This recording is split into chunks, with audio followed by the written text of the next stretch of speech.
एक पुन्नी एक पापी आया, एक है सोम दलेल रे, गरीब दास सतपुरुष भजन बिन, ये सब ही काल की जेल रे। तो हम यहां जेल में रह रहे हैं, हम स्वतंत्र नहीं है। आप अपने कर्मों के आधार से एक दूसरे के साथ जुड़े हुए हो। किसी की पत्नी परेशान करती है तो किसी का पति कर रहा है, किसी का पिता शराबी है तो किसी का पुत्र शराबी है, किसी की बेटी निकम्मी है तो किसी का बेटा निकम्मा है। यानी वो संस्कार हमारे जुड़े हुए हैं और वो हमें भोगने के लिए विवश रहना पड़ता है। और फिर हम अन्य यहाँ कष्ट हमारे ऊपर हैं, जैसे हम बच्चों की परवरिश करते हैं, उसके वश होकर के हम सारा दिन काम करते हैं, शाम ने अपनी उसी कोठड़ी में आ जाते हैं। तो ये ऐसी व्यवस्था है इस जेल की, हम लगते हैं स्वतंत्र लेकिन हम हैं पूर्ण रूप से परतंत्र। प्रत्येक क्रिया में हम परतंत्र हैं। ये कुछ दिनों में आपका समझ में आ जाएगी। जैसे संतानों उत्पत्ति की व्यवस्था है, इसमें विवश है प्राणी। और भी जैसे पेट ऐसा लगा दिया, शरीर ऐसा दे दिया, इसमें 3 टाइम कुछ डालेंगे तो काम करेगा ना, कतई नहीं करे, खत्म हो जाएगा। तो ये हमारी व्यवस्था है, ये हमारी मजबूरी है इस जेल के अंदर। और स्वतंत्र हम होंगे सतलोक में जाके, वहां कोई काम नहीं करना। निष्कर्म में मोक्ष वहां प्राप्त होगा, बिना काम किए प्राप्त होगा आपको, और यहां करके ही उपलब्धि होगी। आप जी को कल भी बताया था, फिर भी थोड़ा रिवाइज करते हैं। आप जी यहां पर जो रह रहे हो, इसको दूसरे शब्दों में अब ऐसे डिफाइन करेंगे। एक तो ये जेल है ही, क्योंकि यहां जन्म मृत्यु और पशु पक्षियों की योनियां, ये बहुत कष्ट है। मनुष्य जीवन में भी कोई प्राणी सुखी नहीं है। परमेश्वर ने आके बताया है कि तन दर सुखिया कोई ना देखा, जो देखा सो दुखिया हो। उदय अस्त की बात करे, मन सबका करया विवेका हो। घाटे बाधे सब जग दुखिया, क्या गृहस्थी बैरागी हो। सुखदेव ने दुख के डर से गर्भ में माया त्यागी हो। जंगम दुखिया जोगी दुखिया, तपस्वी को दुख दूना हो। आशा तृष्णा सबको व्यापे, कोई मैल न सुना हो। साच कहूं तो जग नहीं माने, झूठ कही ना जाई हो। ये ब्रह्मा विष्णु शिव जी दुखिया, जिन ये राह चलाई हो। फिर परमात्मा बताते हैं कि सुरपति दुखिया, भूपति दुखिया, रंग दुखी बपरीति हो। कह कबीर और सब दुखिया, एक संत सुखी मन जीती हो। परमात्मा कहते हैं निर्धन ये सोचता है धनवान गणा सुखी होगा। अब धनवान पैसे वाले को सुख कभी भी नहीं हो सकता, ये सत्कर मान लेना। भट्टी के पास बैठकर ठंड की तलाश करे आदमी, स्वप्न में भी नहीं हो सकता। ये माया तो आग है इस जीव को फूकने वाली। ये तो परमात्मा के ज्ञान से समझ में आओगी आपके कुछ दिनों में। और जैसे ये दास परमात्मा का विधान आपको बताएगा, इस विधि से आप रहोगे तो यही आग आपके लिए वरदान बनना शुरू हो जाएगी। तो एक तो आग में हाथ देवे जल गया, एक अग्नि से अपना काम लेवे, रोटी बनावे सब्जी बनावे विधिवत। तो बगैर ज्ञान के आप जीव एक अनजान बच्चे की तरह उस आग में हाथ दिए बैठे हो और चिल्ला रहे हो। अब कैसे है ये माया आग? आप इन सेठों के निकट जाकर देखना, कभी इनकी हिस्ट्री सुनना। माया किसी के पास 2 करोड़ होगी तो 20 करोड़ का खर्चा उठाओगा कि मैं लोन ले लेगा और बड़ी फैक्ट्री बनाऊंगा। और उस फैक्ट्री में होगी हड़ताल, वो सारा ताम जाम खराब हो गया, बैठ गया उड़े माथे पादर के, हो गया सुख उस माया ने। वो आग बढ़ावेगी, बेचैनी खड़ी करेगी आपके लिए। तो धनवान ये सोचते हैं भाई पैसे पूसे में कोई सुख नहीं है, ये राजा लोग सुखी होंगे। राजा को सुख सपने में नहीं हो सकता। तो हमारी जीव संज्ञा की सोच है, जो हम एक दूसरे को देखते हैं यहां सुखी है, नमक की बोरी में और खंड का टेस्ट कोई ढूंढ रहा है, ऐसा ही हमारा प्रयत्न है इस काल के लोक में, स्वर्ग में हम सुख ढूंढने जाते या यहाँ की कार कोठियों में हम सुख मानते हैं। ये बगैर ज्ञान के अनजानपने में हम इसी विधान को अपनाए हुए हैं। इस तत्व ज्ञान से फिर आपकी यह दिशा बदल जाएगी, आपकी सोच बदलेगी, विचारों में परिवर्तन होगा, जिससे फिर आप सुखी होना शुरू हो जाओगे। अब राजा लोग दुखी होते हैं तो वो सोचते हैं भाई यहां तक हमने सुख की तो देखा नहीं। विचार करने की बात है, एक परिवार का मुखिया चार पांच घर के सदस्यों की व्यवस्था में टेंशन ग्रस्त रहता है, और राजा तो एक क्षेत्र का प्रजा पिता होता है, प्रजा का स्वामी होता है। कभी सूखा गिर गया है, कहीं कोई झगड़ा हो गया है, कोई फ्लड आ जाती है, या कोई अन्य किसी कारण से घटना घट जाती है, तो राजा को नींद नहीं आती रात में, उसके ऊपर बहुत बड़ा वजन बना रहता है, तो वो घूटी ला के पड़े, कर्म बिगाड़े न्यारे। तो ऐसे फिर कहते हैं, राजा सोचता है कि भी स्वर्ग लोक के देवता सुखी होंगे। अब देवताओं से कोई बात करता है, वो कहते हैं इंद्र सुखी है यहाँ का राजा, हमने कोई सुख नहीं। सुख तो वहां हो जहां परमात्मा की प्रेजेंस हो, जहां परमात्मा हो। तो यहाँ 21 ब्रह्मांड में काल की प्रभुता है, इस काल की व्यवस्था है, तो यहां सुख हो ही नहीं सकता। फिर इंद्र ये सोचता है कि ब्रह्मा विष्णु महेश सुखी होंगे। इंद्र की हिस्ट्री आप पढ़ के देखो, स्वर्ग के राजा की, इन पुराणों के अंदर उसकी कैसी कैसी दुर्गति हुई, कैसे मलिन विचार उन लोगों के।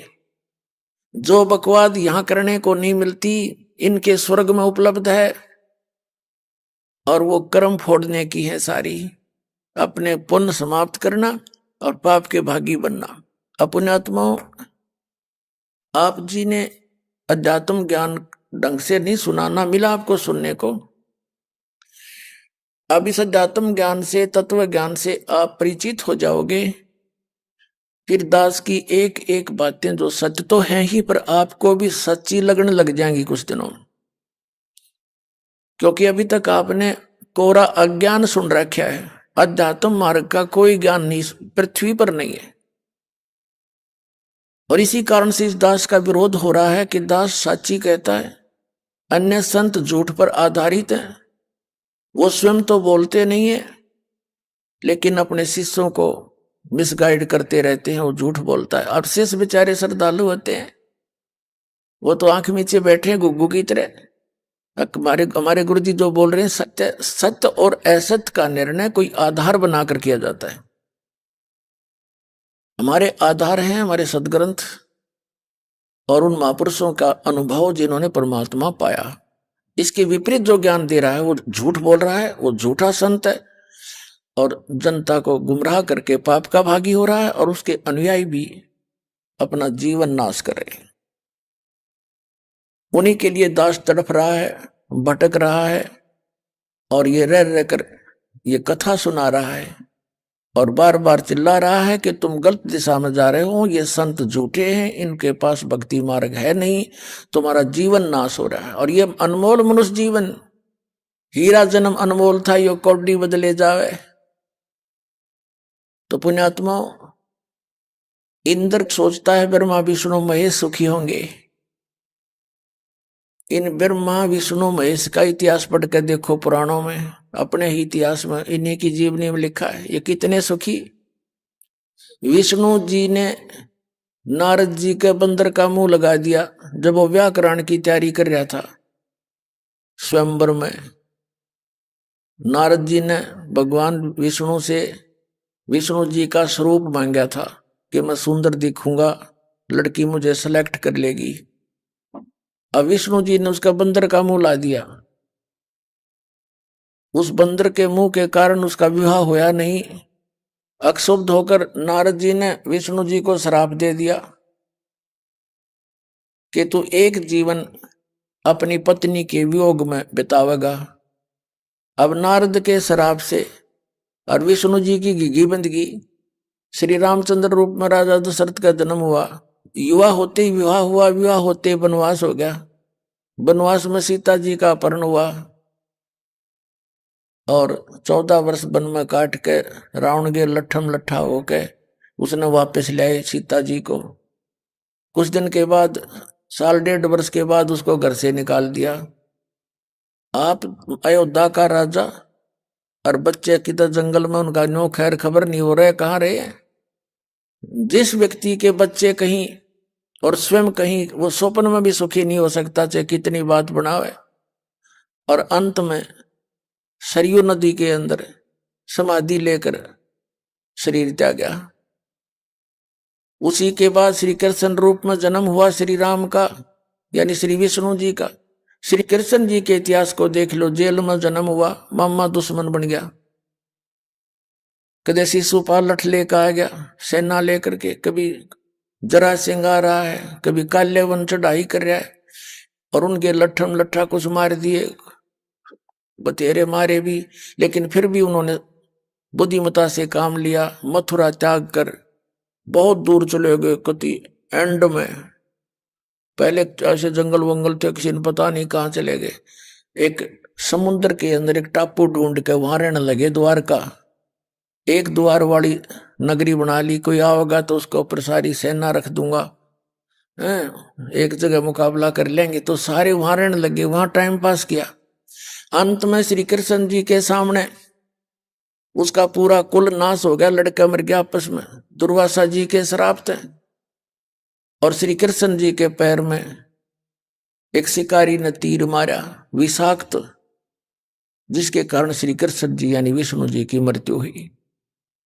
तो परमात्मा कहते हैं, साच कहूं तो जग नहीं माने और झूठ कही ना जाई हो, ये ब्रह्मा विष्णु शिव जी दुखिया जिन ये राह चलाई हो।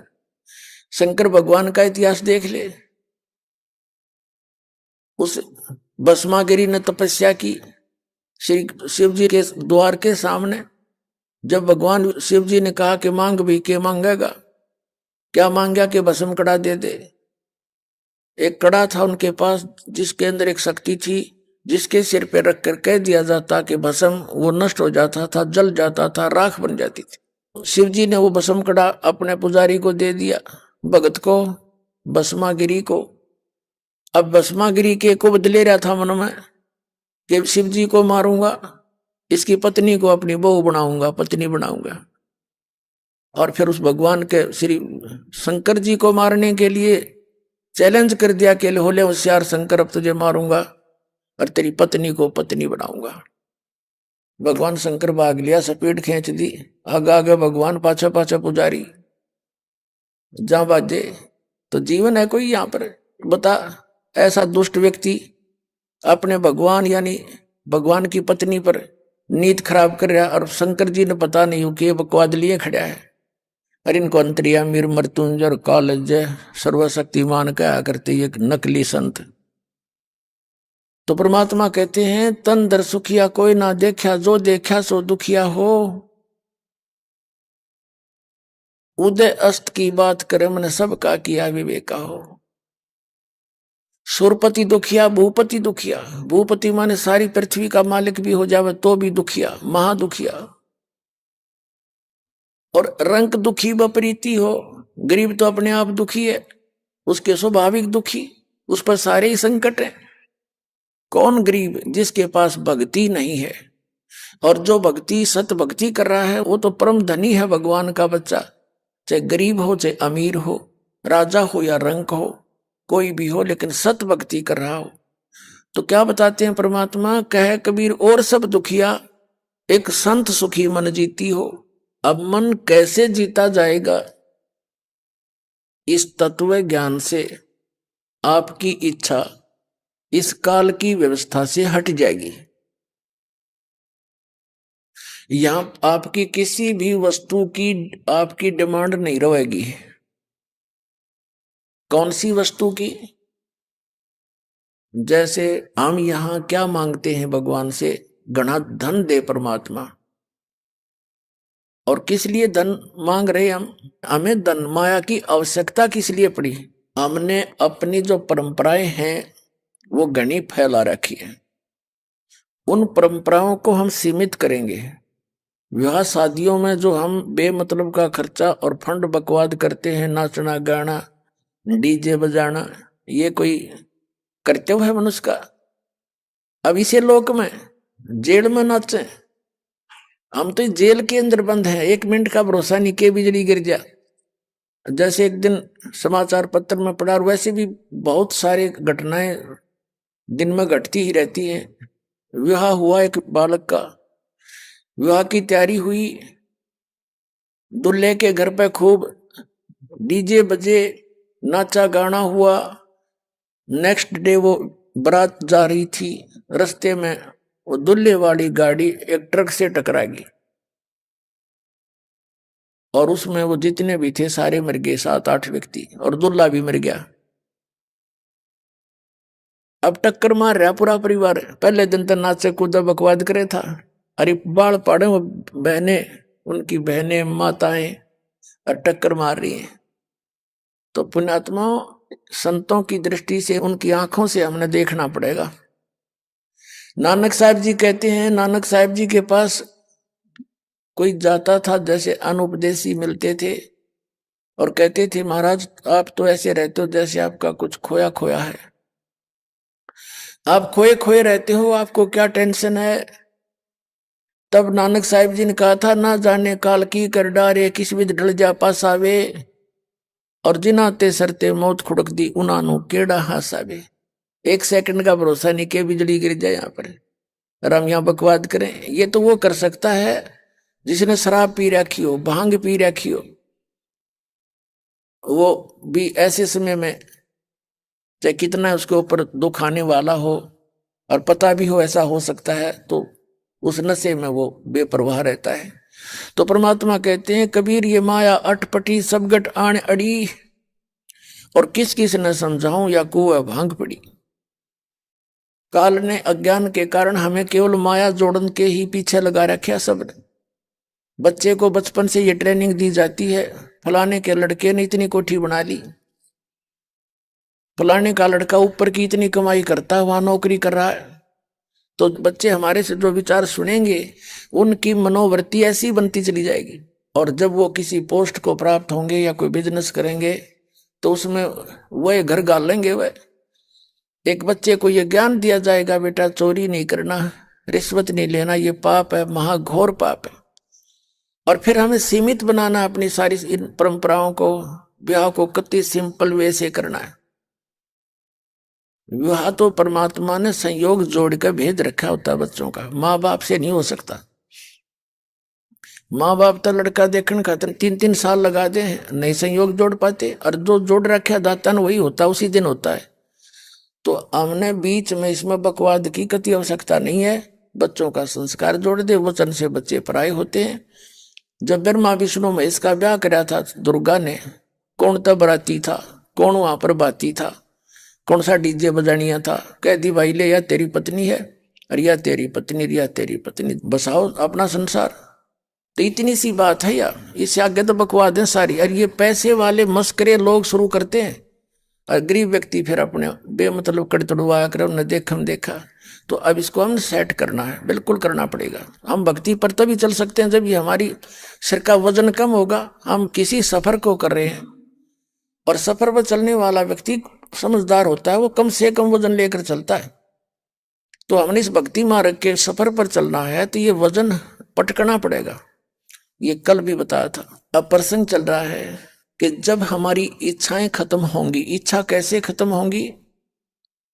सतगुरु मिले तो इच्छा मिटे, पद मिल पदे समाना, चल हंसा उस लोक पठाऊं, जो आदि अमर अस्थाना। अब परमात्मा कहते हैं कि सतगुरु मिलेंगे तो ये इच्छा खत्म करेंगे तुम्हारी। और पद मिल पदे समाना, पद माने पद मिल पदे समाना। पद के यहां दो पद हैं, तो दो ही अर्थ है इसके। एक तो पद का अर्थ है पद्धति, भक्ति की विधि, सही विधि मिले, सही पद मिले। पद मिल पदे समाना, और फिर उस पद को प्राप्त करेंगे जो श्रीमद् भगवद गीता अध्याय नंबर 15 के श्लोक नंबर 4 में कहा है कि तत्वदर्शी संत के मिलने के पश्चात उस तत्व ज्ञान को अच्छी तरह समझकर उसके पश्चात परमेश्वर के उस परम पद की खोज करनी चाहिए, जहां जाने के बाद साधक फिर लौटकर कभी संसार में नहीं आते,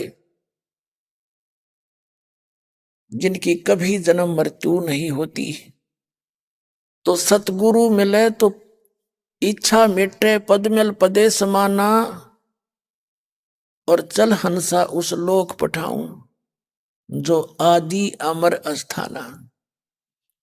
अपने आत्मा हमने परमात्मा के मार्ग पर चलना है।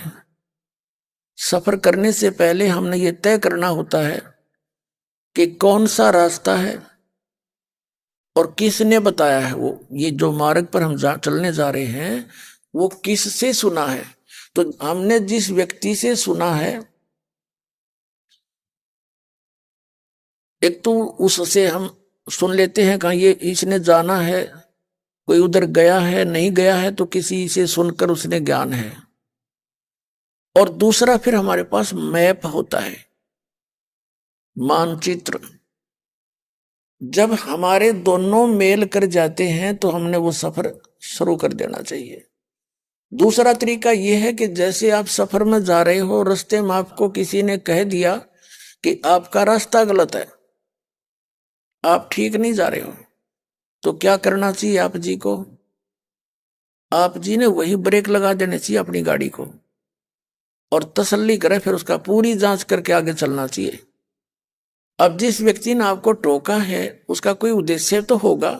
अब जैसे आप सफर में जा रहे हो और आपको रास्ते में किसी ने बोल दिया कि आप गलत जा रहे हो, तो आपका फर्ज बनता है वहीं रुके, तसल्ली करे, पूरी जांच करे। अब जांच के दो तरीके हैं। एक तो आप जिससे सुनकर उसकी बात पर विश्वास करके सफर करने चले हो, आपको विश्वास था किसी ने सही बताया है, तो रास्ते में किसी ने आपको टोका है, तो वो क्यों टोका है, तो आप जी ने फिर जांच करनी चाहिए। एक दूसरे से और पूछे, उससे पता करके फिर आगे सफर करें। और फिर आपको डाउट होता है, वो व्यक्ति फिर भी कहता है कि ये भी गलत बता रहे हैं आपको, तो उसका क्या तरीका है? फिर मैप देखे। ऐसी स्थिति में आप आ जाते हो कहीं पर, तो आपको वो व्यक्ति जो मना कर रहा है कि आप गलत जा रहे हो, तो उससे पूछा भी आप बताओ आपके पास क्या प्रमाण है मैं गलत जा रहा हूं, तो वो फिर मैप दिखाता है। तो आपने विश्वास करना पड़ेगा, सचमुच वो बताएगा कि आप यहां खड़े हो, आपका रास्ता इधर, आप जा रहे हो इधर। तो उस मैप को देख करके आपको विश्वास होगा, क्योंकि वो मैप ISI मार्ग का होना चाहिए। तो दास जो कहना चाह रहे आपको कि दास 17 वर्ष से आवाज लगा रहे हैं कि जितने भी ये संत हैं पृथ्वी पे आज के दिन में, ये सब भ्रमित है, ये मिसगाइड कर रहे हैं, पूरे मानव समाज का जीवन नाश कर रहे हैं। इनके पास कोई आधार नहीं है ज्ञान का, उवाबाई बक रहे हैं, अपने अपने तुक्के लगा रहे हैं, अपनी अपनी साधना बता रहे हैं, जिनका कोई आधार नहीं, कोई सदग्रंथ आधार नहीं है। और ये श्रद्धालु इतने अंधविश्वासी हो गए, उनके ऊपर विश्वास कर लिया कि नहीं हमारे गुरुजी ने जो बता दिया सच है। और जो दास कह रहा है कि तुम गलत जा रहे हो, विचार तो करना चाहिए या मेरे से पूछना चाहिए आप कैसे गलत कह रहे हो, हमें प्रमाण तो दो। और मैं एक पॉइंट पर 6 प्रमाण देता दास, ये ISI मार्ग के मैप दिखाता हूं जो आपको भी मान्य है कि सचमुच ये सही है। और वो आप देख नहीं पाए उनको, आपके गुरुओं को उसका पता नहीं, तो ईबदास चाहता कि तुम स्वयं देखो, वो नहीं मानेंगे, वो तो इज्जत और बेइज्जती पड़े रहेंगे, संत को वहां है। लेकिन वो भी नालायक व्यक्ति होता है जो अपना जीवन नाश करे और गिल साथ में अनुयायियों को डुबोए, वो संत नहीं होता, वो तो राक्षस है। देखो ये दास आज इस अतिथि में होता, मुझे पता लगता कि मेरा ज्ञान गलत है, प्रमाण दे दे कोई, मैं मान लूंगा कतिया, और सबको कह दूंगा सार्वजनिक तरीके से कि वो ज्ञान सही है, भाई मेरे पास ज्ञान नहीं था। उद्देश्य प्रत्येक संत का यही है, वो इस उद्देश्य को लेकर चल रहे हैं, मैं सभी को भगवान का ज्ञान दे, इनका कल्याण करवाऊं। और कल्याण का उनके पास साधन है नहीं, तो खा कल्याण कराएंगे, तो अपना विनाश कर रहे हैं। तो उनको तुरंत सोचना चाहिए और दास सबसे पहला व्यक्ति होता है ये कहने वाला सचमुच भाई कति 100 के 100 गलत हम, और तुम भी वहां चलो और मैं भी जा रहा हूं। तो मेरा भार उतर जाता आपको स्पष्ट कह देने से, और अपना भी जीवन रक्षा होती है और तुम्हारी भी समझ में आ जाती है। जब दास से कह देगा कि नहीं ठीक नहीं हमारा मार्ग, इसमें केसर में जो सामने प्रमाण है। तो अब इन संता के गले मड़गी, इनके अब ये वो सर्प के मुंह में चकचूंदर आ रही है, लेकिन इसको छोड़ देने में अच्छा होगा। खाने से तो कोड लगे, सर्प चकचूंदर ने खा ले, चमगादड़ ने, तो उसका कोड लग जाता है, और छोड़ता नो एक तेरी बेइज्जती हो जाएगी। तो अब इनके मुंह में चकचूंदर आ गई, वह चमगादड़ आ गया, लेकिन इसको छोड़ना इनका हित होगा, ना तो इनकी दुर्गति होगी और पाप के भागी बनेंगे। इतनी अनमोल जीवन को नाश करके परमात्मा के दोषी हो जाएंगे। ये इनको उल्टा लटका होगा भगवान वहां नरक के अंदर, देख लेना। परमात्मा के इतिहास में लिखा है कि 22 करोड़ ये नकली संत और महंत जो भगवान के बच्चों को भगवान से विमुख कर रहे थे, गलत रास्ता दे रहे थे, उनको 22 करोड़ को नरक में ठोक रखा है। कबीर सागर में लिखा है, और कबीर सागर में कबीर साहब कहते हैं, धर्मदास मैं एक बार उनके पास से गया था, वह सारे रो रहे थे, वह नकली संत और महंत, और हाहाकार मची हुई थी, हमें बचा लो भगवान, हमें बचा लो भगवान, हमसे गलती बन गई। कोई तो कह रहा था जी हमने, क्योंकि परमात्मा प्रत्येक युग में आते हैं और सबसे टकराते हैं वो नकली संतों से कि तुम मत बर्बाद करो अपना जीवन, अरे मेरे बच्चों को मत मिसगाइड करो। लेकिन उस समय ये कतई नहीं मानते, क्योंकि इनकी प्रभुता घनी हो जाती है, और यह प्रभुता परमात्मा के मार्ग में सबसे बड़ी डेंजरस है। परमात्मा कहते हैं प्रभुता को सब जग बजे, प्रभु को बजे ना कोई। हमने प्रभु को बजना चाहिए, प्रभुता नहीं चाहिए इस गंदे लोग की। क्या प्रभुता? यहां तो उसकी बढ़िया फोटो लाग रही है, दुनिया पूजा रोड गदा बना फिरन लग रहा है संत, बता क्या प्रभुता हो इसकी? तो पुण्यात्माओं बहुत सावधानी करनी पड़ेगी। ये संतता मानना को ना, पर जनता ने जागना पड़ेगा, और जो मानेंगे वो धन भाग उनके, वो तो महापुरुष है। फिर सचमुच जानबूझ साची तजे और करे झूठते ने, और ताकि संगत है प्रभु सोपन में ना दे। जानबूझ के फिर सच्चाई को नहीं ग्रहण करते, उनके लिए कहते हैं उसके दर्शन का सपने में भी ना होने चाहिए ऐसे व्यक्ति के। बगैर ज्ञान के इंसान कुछ भी गलती कर सकता है, और ज्ञान होने के बाद फिर करे वो तो फिर दुष्ट इंसान है। ये दास कोई आधार बनाकर कह रहा है, वो निराधार बातें कह रहे संततन। आधार कौन कौन किस किस को माना है इस दास ने? पवित्र चारों वेद, ऋग्वेद, यजुर्वेद, सामवेद, अथर्ववेद, पवित्र श्रीमद् भगवत गीता, ये 2 सदग्रंथ हैं, ये हैं भक्ति मार्ग के। और 18 पुराण भी सहयोगी हैं केवल इस ज्ञान को समझने के। तीसरा तो ये 18 पुराण हो गए। चौथा दास ने आधार बनाया है सच्चिदानंद घनब्रह्म की वाणी, कबीर वाणी।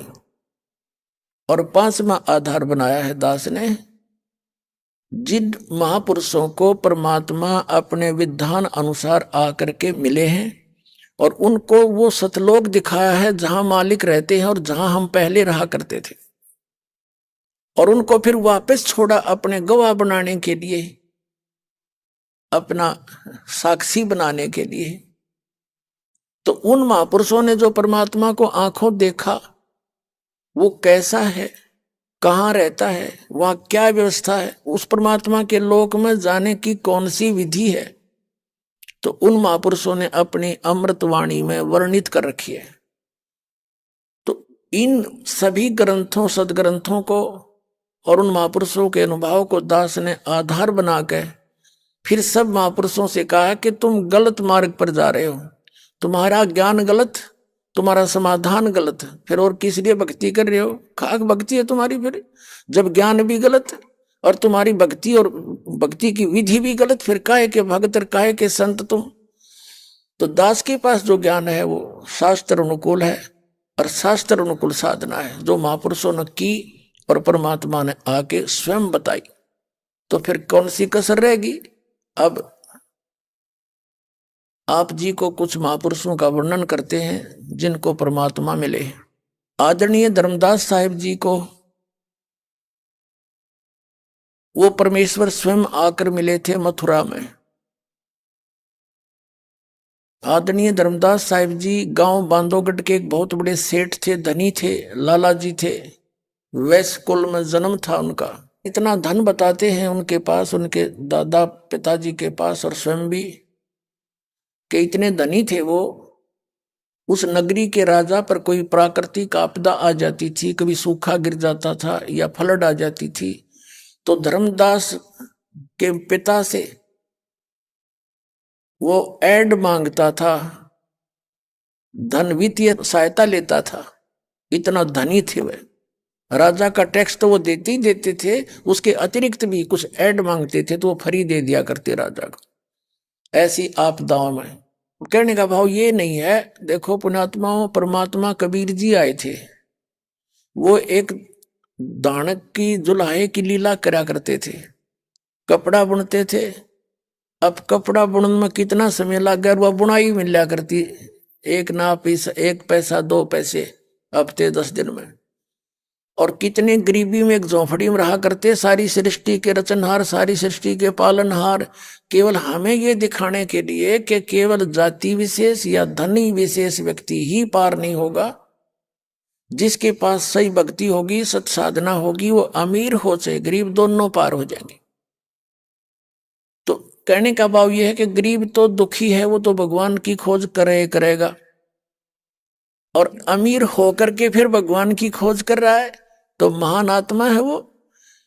अपनात्मा ये माया भगवान से दूर करती है, और इतना धन होकर के भी, अच्छी पोस्ट होकर के भी, फिर भी परमात्मा की तरफ जिसकी एक विशेष आकर्षण है, विशेष आस्था है, तो उसके पूर्व जन्म के पुण्यों में कोई कमी नहीं।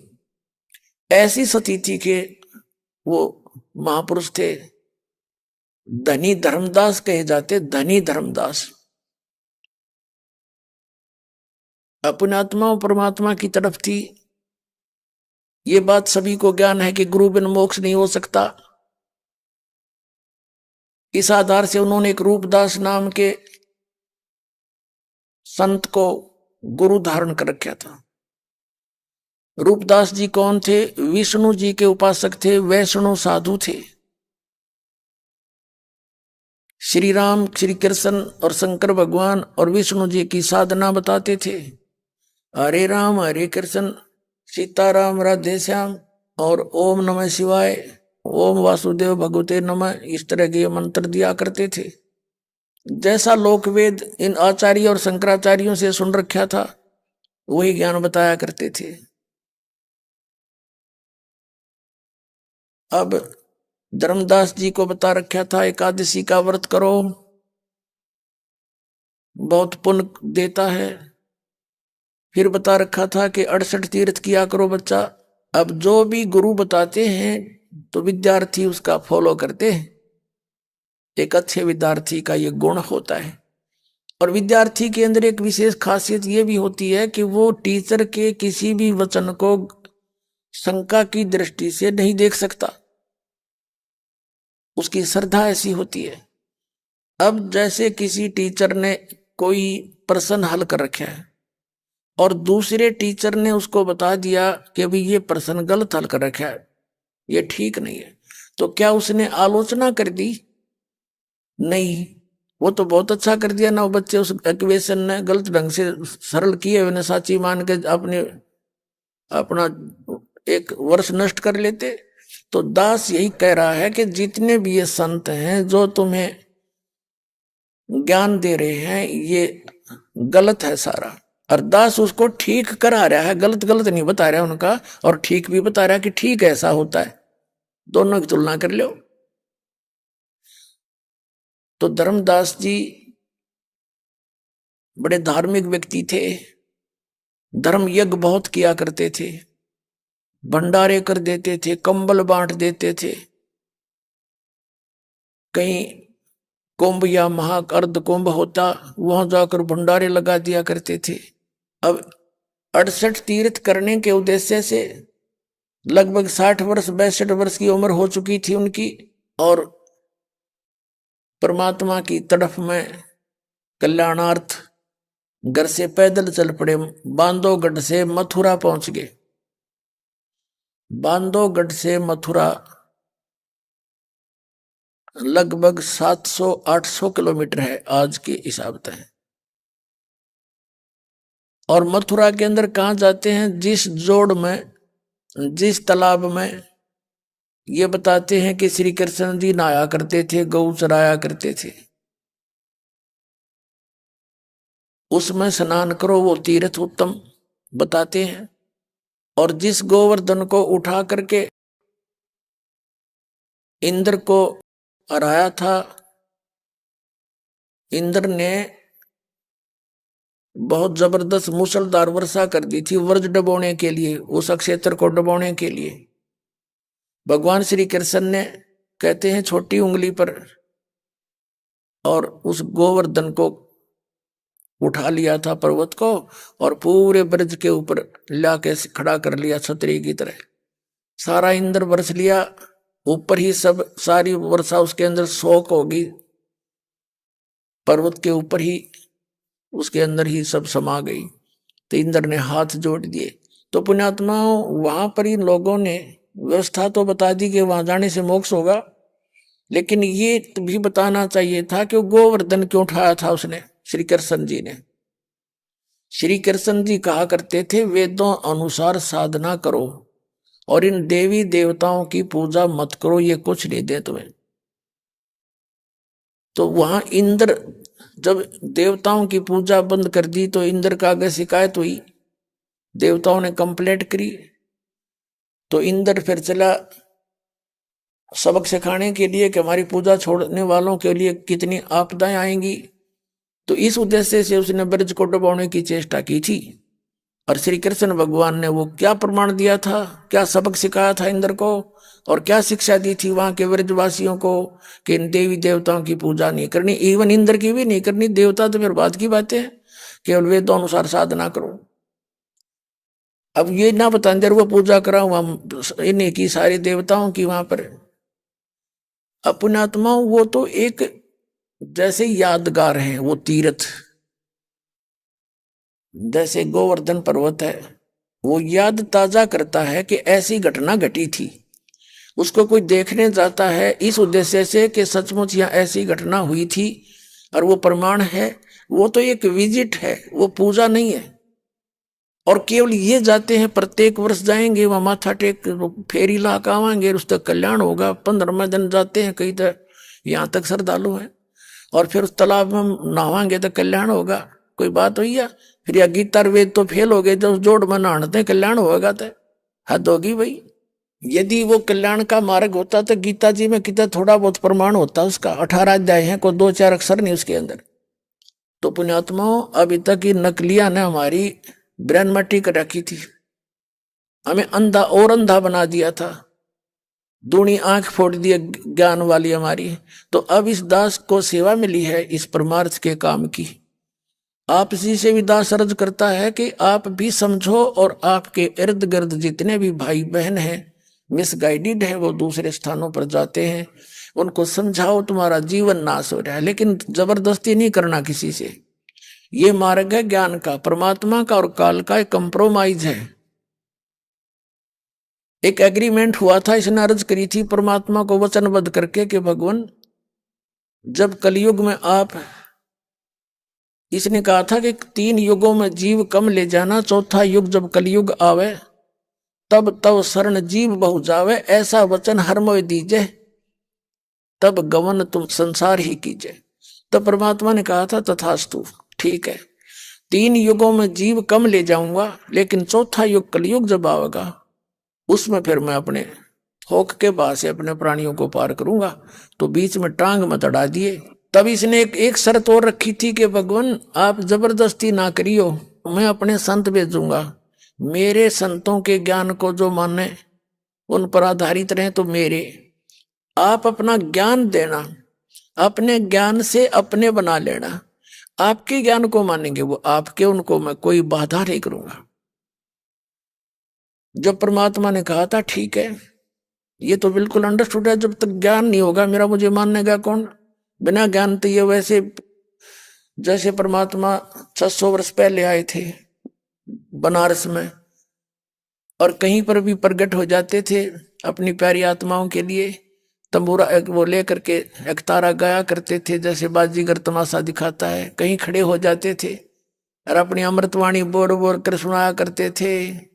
राम नाम निज सार है, राम नाम निज मूल, राम नाम सौदा करो हो, राम नाम न भूले।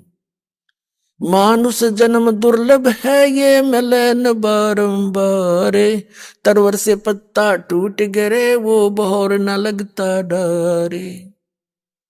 मानुष जन्म पाए कर जो नहीं रटे हरि नाम, जैसे कुआ जल बिना फिर बनवाया क्या काम।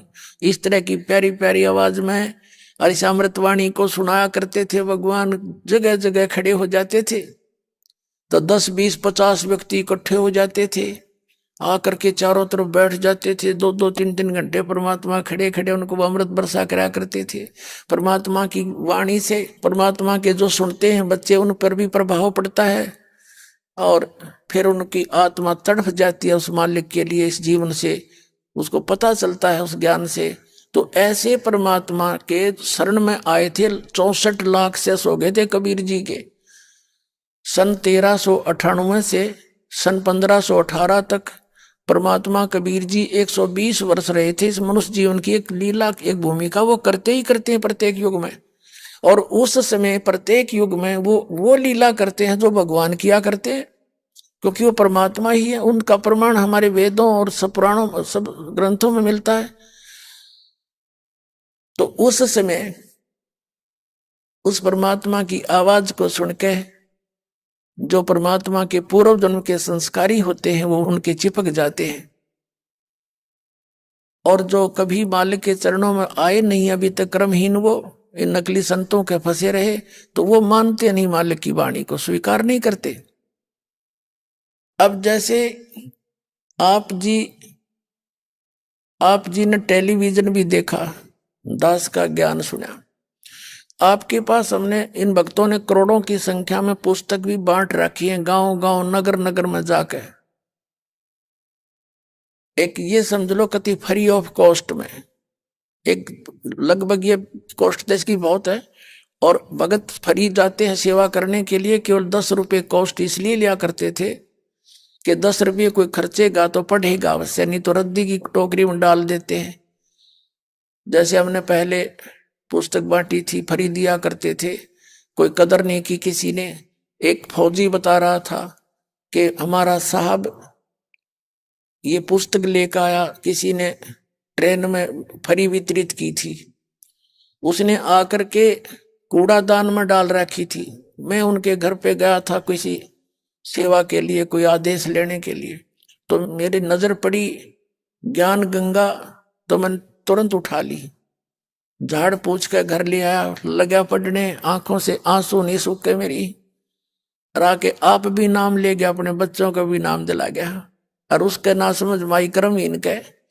तो यहाँ परमात्मा बताते हैं कि जैसे ये सत्संग तो सभी सुनते हैं, बहुत से लोग सुनते हैं, लेकिन असर किसका होता है? इसका असर उसको होता है जो परमात्मा के पूर्व जन्म में कभी किसी ना किसी युग में कहीं ना कहीं उस मालिक की शरण में रहे हुए होते, लेकिन पार नहीं हो पाते। अब उनके लिए परमात्मा भटकता है। कहते हैं जो जन मेरी शरण है, ताका हूं मैं दास, गेल गेल ला गया फिरूं जब तक धरती आकाश। जो बच्चा गऊ की नजर में, यो साईं को संत, भक्तों के पीछे फिरे वो भक्त वत्सल भगवंत। अब परमात्मा जगह जगह जाकर के नगर नगर गांव गांव में एक दिन में 100 जगह प्रकट हो जाते थे। एक सिद्धि वो चोले धारे, ये परमात्मा तो सिद्धियों का भंडार होता है, वो सदुपयोग करता है। ये नकली संत परमात्मा से ही एक हल्दी की गांठ लेकर सिद्धियां प्राप्त करके ये पंसारी बन जाते हैं, अपना भक्ति नाश करते हैं। अब परमात्मा ने एक एक दिन में कई कई जगह प्रकट होकर के और ऐसे अपने वचन सुनाए। जो परमात्मा के पूर्व जन्म के संस्कारी थे, एक ही परिवार में 4-5 सदस्य हैं, 2 सदस्य मानते हैं, 4 नहीं मान रहे, चाहे सिर पटक ले। अब ऐसा क्यों है?